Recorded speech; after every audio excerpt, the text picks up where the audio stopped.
Well, this is gonna be a long clip, but at least I don't need to split things up so we stay under half an hour long. That's gotta be worth something.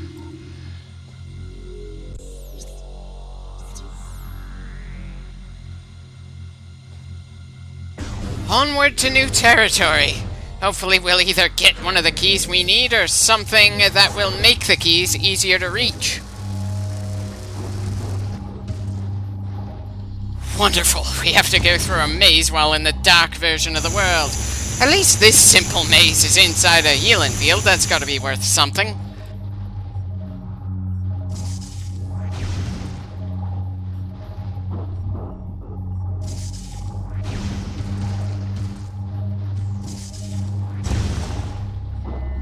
Not even sure why I bothered breaking that rock. It's not like it gives us a better angle to reach anything in particular. There's nothing in there other than the Phazon pit that we don't want to drop into, and the crystal generating that healing field. And I should probably feel worried, considering the sheer amount of Phazon we're seeing out here. At the very least, it's not an encouraging sign for whatever we're gonna run into next, even if Dark Samus guzzling down Phazon hasn't made her especially dangerous to deal with just yet.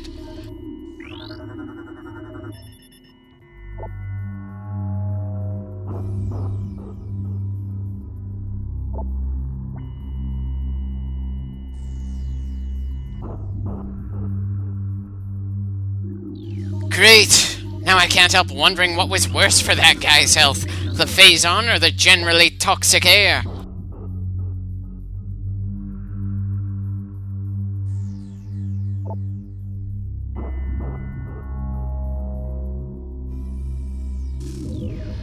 Ah yes, the classic die to them or die to me style of keeping people loyal. Terrible way to handle things when you're not able to gain reinforcements anymore. But then, the game essentially can make the Space Pirates have infinite troops until the story ends, can't it?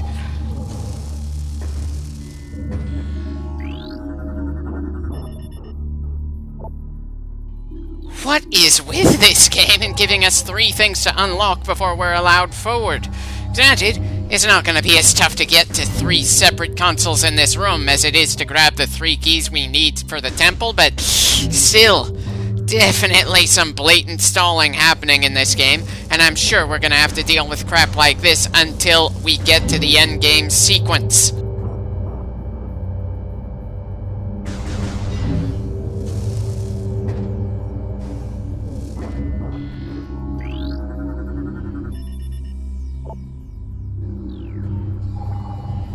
Right, one more and we can move on from this room. Not an especially interesting obstacle course, but then maybe I'm just way too impatient considering how early in the game we are right now.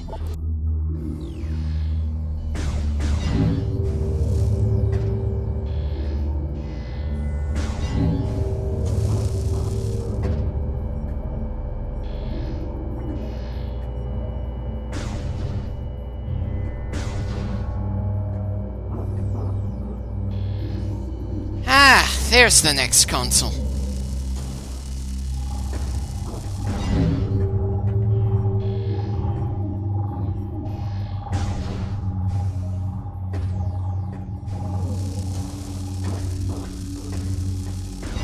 Did they really have to hide the energy ball that goes with this console? That just felt so much harder than it strictly needed to be. Though again, maybe that's because I'm feeling way too antsy considering how early in the game we are right now. We haven't even finished cleaning up the first temple yet. Anyway, now that we've opened the door, time to actually go through it.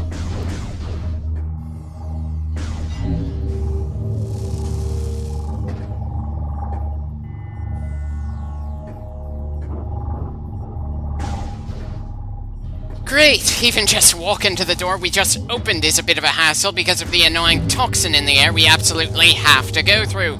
In absolutely every other Metroid game we've gone through on this channel, if there was a painful substance that we wouldn't be expected to have to go through it until we had the armor upgrade that would stop it from hurting us anymore.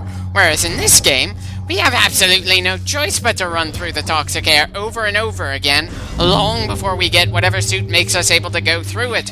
I know I said I liked to a degree how the toxin helps to make this game feel more oppressive and unique compared to the other Metroids, but it's still something that they possibly should have done in a different way. The execution for how being in the hostile environment of Dark Aether just, it kind of feels all over the place.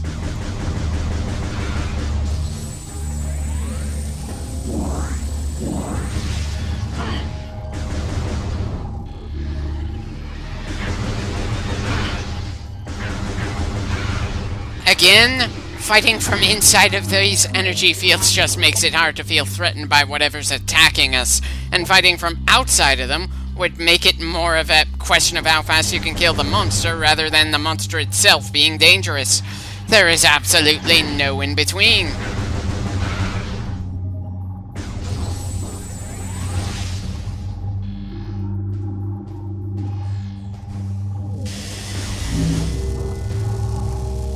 And great! Now we get to see if I can get out of this room before the air manages to kill us.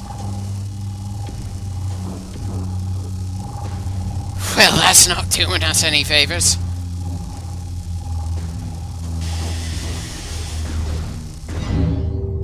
And of course, those big things that we're not able to destroy can speed up how fast the air kills us, because someone somewhere thought we needed that particular annoyance to somehow be enhanced.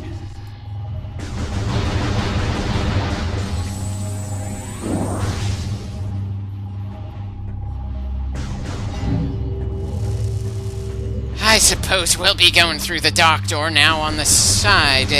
Not that we have any other choices forward right now.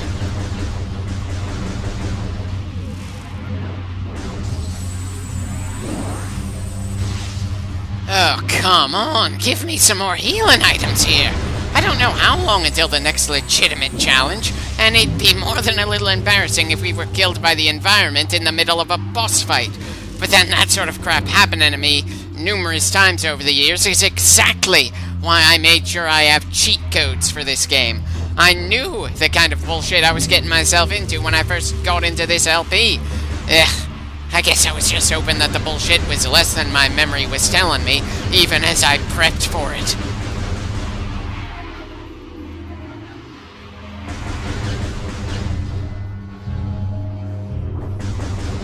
Was I supposed to scan those little bastards? Oh dear. I'm already so sick of Dark Aether right now that I'm not thinking about scanning as much as I probably should. Which isn't the only bit of me not thinking straight in this game so far.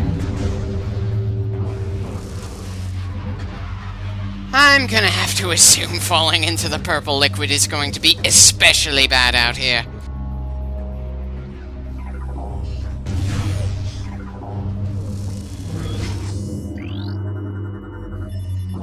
Huh. Wasn't expecting to find a weapon here. You'd think finding something called the light beam would have a bit more gravitas than how we found it out of nowhere.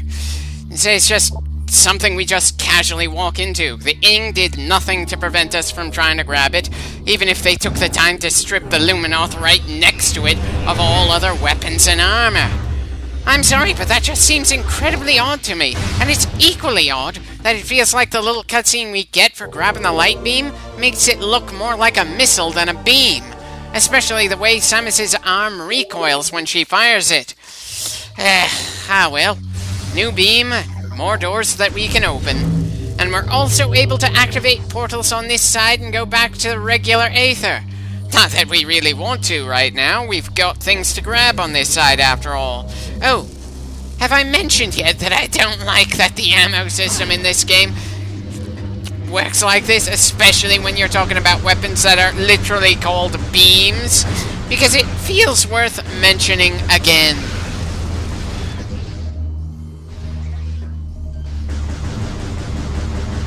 Well, these bugs are certainly popping up all over the place and in a higher intensity than the last time we were in here.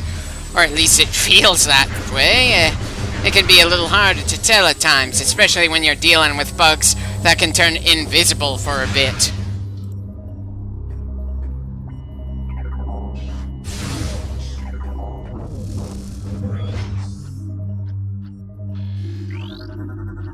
Recording to logbook. So, some of these ing can just transform into webs. I'm getting the distinct feeling that these things don't really give a damn about personal survival, considering the things they transform into or possess. Does this mean that they have an explicit hive mind, or are they just idiots? Well, okay, I suppose it's possible that they're both stupid and have a hive mind, but still.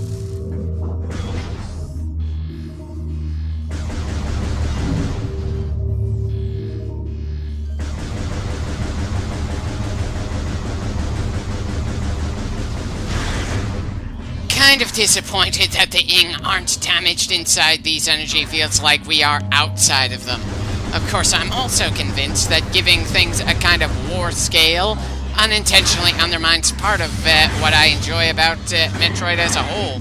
Sure, Samus in a lot of her adventures has gone through quite a bit of hell, and it's not like we're going through large-scale battles or something here. Still, generally speaking, our overall objectives for these missions are typically exterminate this and prevent the bad guys from using that. Saving a world has never really been an explicit goal. It's just been an outcome as we get to a given goal. I'm not 100% sure that I'm stating my issue with this properly here. It's just that this really isn't what drew me into the Metroid franchise in the first place, and now I'm feeling a bit nervous if the expanded scale of things in Metroid Prime 3 is going to be a problem for me if this bit of explicitly save the world thing doesn't sit too well for me in this game just before it.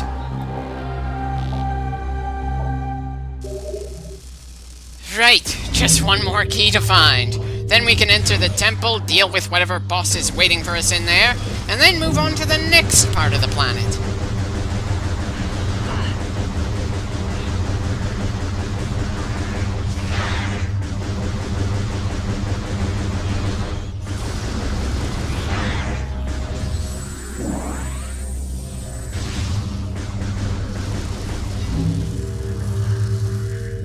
Again, the atmosphere is more dangerous for us than the actual monsters out here.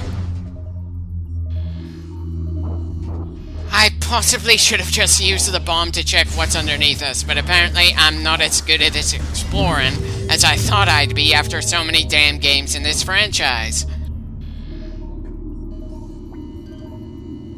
Oh, there is absolutely no way it's gonna be that easy to grab that final key. But there's nothing to give us any hint of what specific kind of boss we're gonna have to deal with here.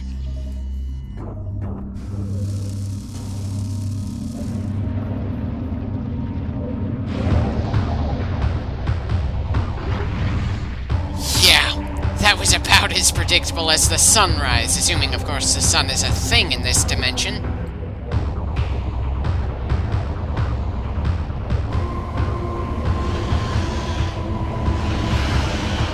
Oh, there's no way it's gonna be just a bunch of regular ing, not when the battle arena is this large.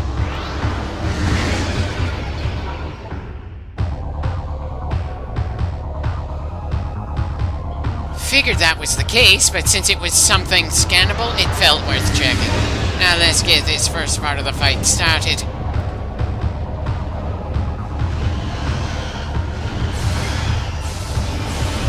Kind of wish I knew how much more damage the light beam is doing compared to the power beam against these things, but then it's not like either of these guys is the actual boss.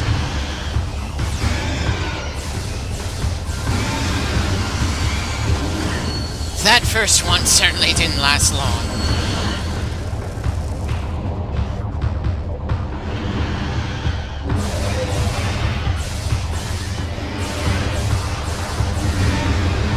At the very least, we're definitely getting the sense that shooting the bastards with light beams takes them down fast. But it's more than a little annoying that we apparently need to destroy things with the alternate beam in order to get ammo for the one we want.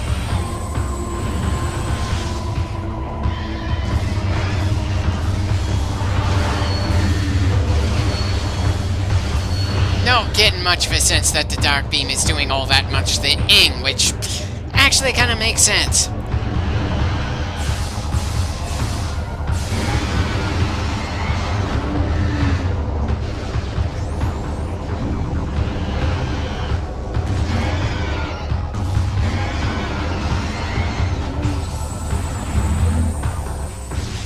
Is that the last of them? Right. Seems there's just one more. That boss is certainly taking their time coming, that's for sure. I'm willing to guess, based on the green door, that it might be the super missile upgrade we get from this guy. Though I could be wrong and we'll have to go in this direction again at some point in the future.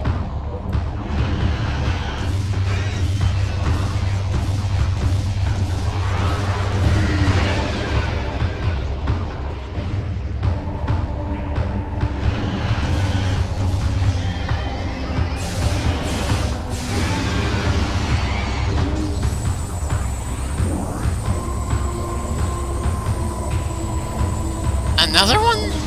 Bloody hell, are we seriously going to keep padding things out this way?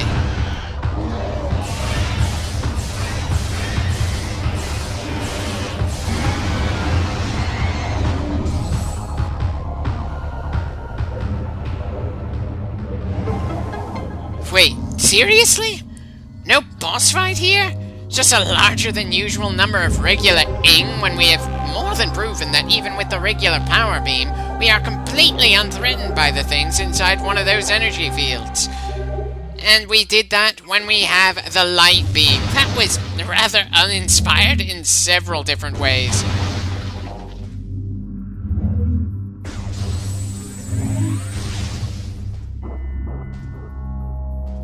Well, there's only one direction we can go for the moment. The same direction we came from.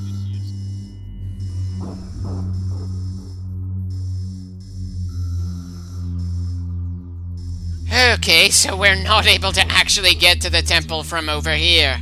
We have to go all the way back to the normal world and then get back to the Dark Aether before we're allowed to actually finish this thing.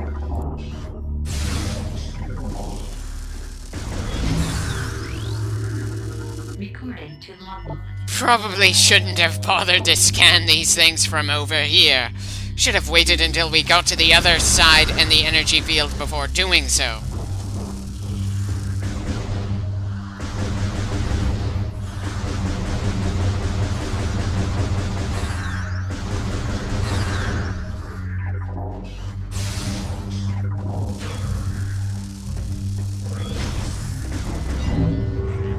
Place your bets. Will we be at full health by the time we're done fighting the infested bugs in here?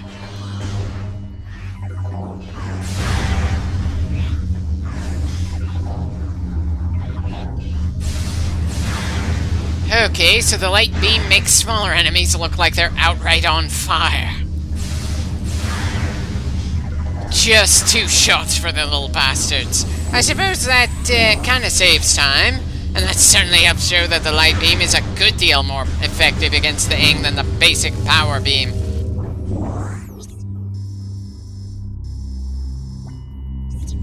I could have sworn we entered the Dark Realm in this room. Why are we not allowed to open the same portal from this same room on this side?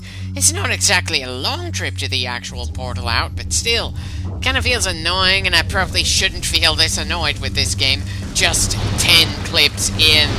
This is, after all, going to be a long game.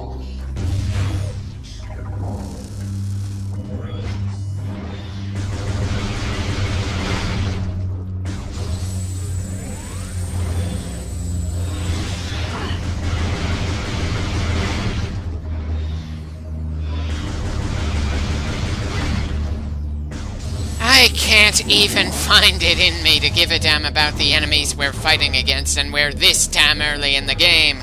The enemy just has so little chance against us in the Dark World when we're inside an energy field that it's just sad. Again, this game is one of the most challenging to complete in the franchise, and yet the way the difficulty feels from one clip to the next, we just have some short periods of being scared shitless, and long periods of me wondering why this is supposed to be a challenge. Sorry, but I don't see all that much need to go to these ammo stations in this game. Sure, the light beam is doing a good amount of damage against the ing, but that doesn't change the fact that the power beam has also hurt the enemy and has infinite ammo. It's not like the 2D games where the missiles were our only way to hurt many of the bosses there. I think the 3DS game was the only 2D game where we can hurt Ridley without having to use missiles.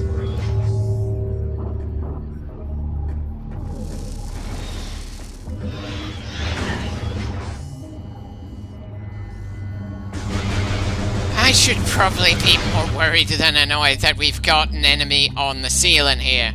But it feels like just another little thing that unintentionally shows off some of the flaws in this game, like the targeting system.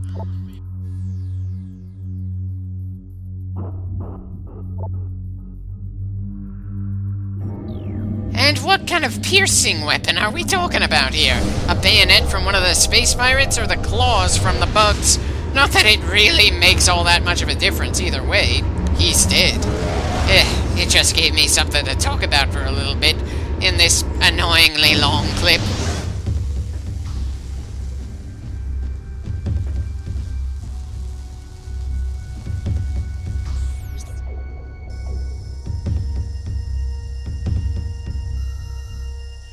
Okay, I'm sure we can get to the temple soon enough. Granted, I probably should have gone to the room with the light door on the side, but again, in this game, I don't seem especially attentive when it comes to exploration.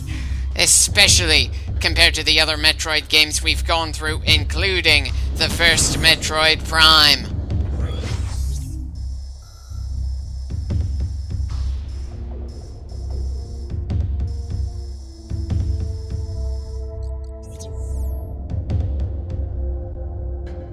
I probably don't need to deal with these guys in this room, especially since I'm not going to be using the portal in this room. But again, I don't seem to be at my best in this game. And that's really not making me feel especially enthusiastic for the bigger challenges to come.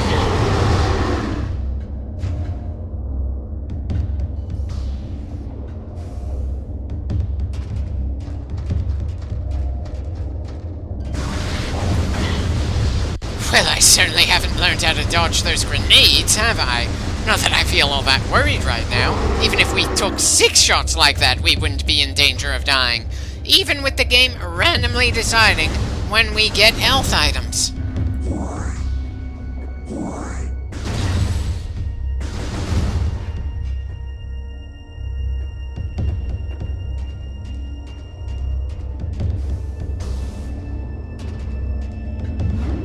Why am I even bothering to go up the elevator?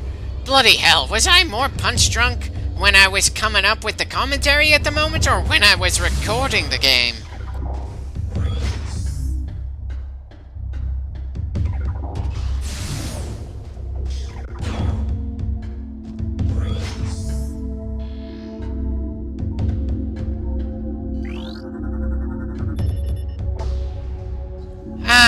So the turrets the enemy has are things that we can interact with here. That's certainly never been the case for us in this series before now. And just why does this remind me of the turret bits from X2 Wolverine's Revenge? Is it because the turret feels like it was just thrown into the game for the sake of it? Or is there something else that makes this borderline unacceptable to me? It certainly took the enemy long enough to show up to attack us here, and it didn't take us long to wipe them all out, despite the fact that this was the best time to just throw wave upon wave of enemies at us.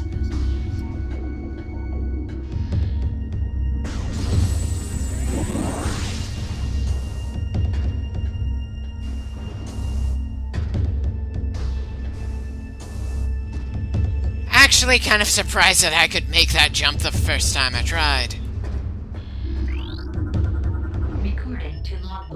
Looks like we're almost completely finished scanning all the pirate logs.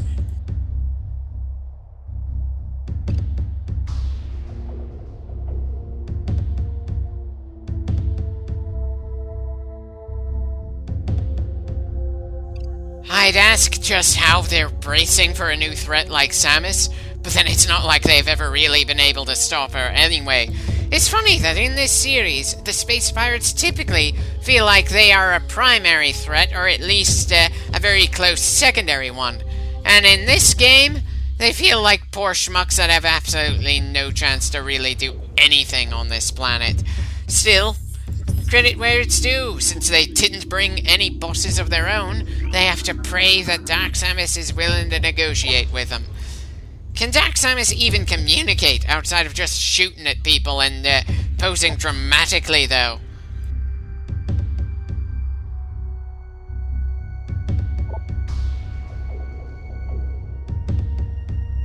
Wait, you need power to use the latrines? Oh, come on, a latrine is literally just a hole in the ground to crap in. No energy needed for it whatsoever.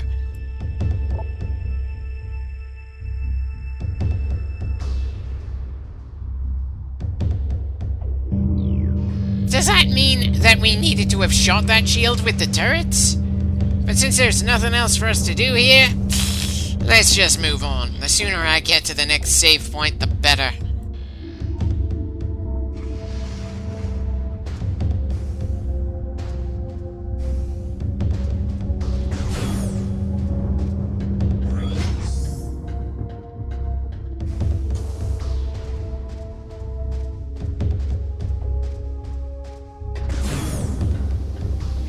Will I at least figure out that I can look at the yellow Luminoth things at this point? Or will I just continue to ignore it for a long period of time? I should probably be more interested in fighting against these jetpack bastards than that.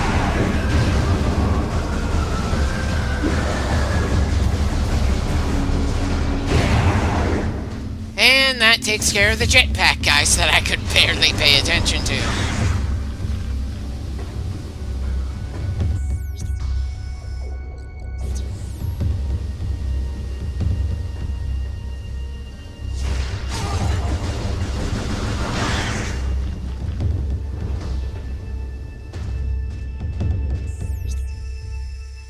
Well, I suppose I'm going to have to wait until we get to the other side of the portal to see the next save point. Kind of hoping the next clip isn't going to be this long, but then I'm not looking at the next bit of raw footage that closely. I'm just checking the footage overall and seeing there is over 18 and a half hours left to work on even after I'm done with this one. Anyone else getting the feeling? This is going to be one of those LPs that I take some breaks for partway through for the sake of keeping some measure of sanity.